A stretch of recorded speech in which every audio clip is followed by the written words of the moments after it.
நேத்து மட்டும் இந்த கேக் வந்து நல்லா வந்திருந்துச்சு. நான் கொஞ்சம் டென்ஷன் இல்லாம ரிலாக்ஸா இருந்திருப்பேன். என்ன பண்றது? நீ எப்படி ரிலாக்ஸா இருந்துரலான்னு சொல்லிட்டு இந்த கேக் 2 சொதப்பிருச்சு.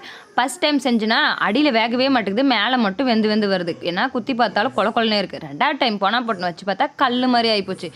என்னடா எனக்கு வந்த சோதனை அப்படின்னு சொல்லிட்டு 3வது டைமா வச்சேன். இந்த டைம்ல வரல. அவ்வளோதான் போய் கஸ்டமர் கிட்ட வேணாம் வரலன்னு சொல்லிடலாம் தான் நெனச்சேன். பரவால்ல. ஏதோ வந்துருச்சு. இந்த கஸ்டமர் சர்ப்ரைஸா வந்து கேக் வந்து விட்டுறதுனால, சரி நம்ம ஹார்ட் ஷேப் செஞ்சு குடுத்துட்டா என்ன அப்படின்னு சொல்லிட்டு இந்த ஹார்ட் ஷேப்பை கண்டுபிடிச்சேன். அதுக்கப்புறம் இது ஹார்ட் ஷேப் மாரி வரல. எனக்குனா வருது டென்ஷன். ஒரு மனுஷனுக்கு 1 டைம் வரலாம், 2 டைம் வரலாம். 3 டைம் இதுமாரி பண்ணிட்டு இருந்தா என்ன பண்ணுறது அப்படின்னு சொல்லிட்டு கொஞ்சமாக குடஞ்சிட்டு ஹார்ட் ஷேப் மாதிரியே எடுத்துட்டேன். அதுக்கப்புறம் வந்து பார்த்திங்கன்னா ஃபைனலாக இதுதான் டிசைன் எப்படி இருக்குன்னு சொல்லிட்டு கீழே கமெண்ட் பண்ணுங்கள். நீங்களும் எங்கிட்ட ப்ரௌனி ஆர் கேக் ஆர்டர் பண்ணுறது இருந்தால் கீழே இருக்கிற வாட்ஸ்அப் நம்பருக்கு வாட்ஸ்அப் பண்ணுங்கள். எப்பயுமே சொதப்ப மாட்டேன், எப்போனா ஒரு டைம் சொதப்புவேன். நம்பி வாங்க, நல்லா செஞ்சு தருவேன்.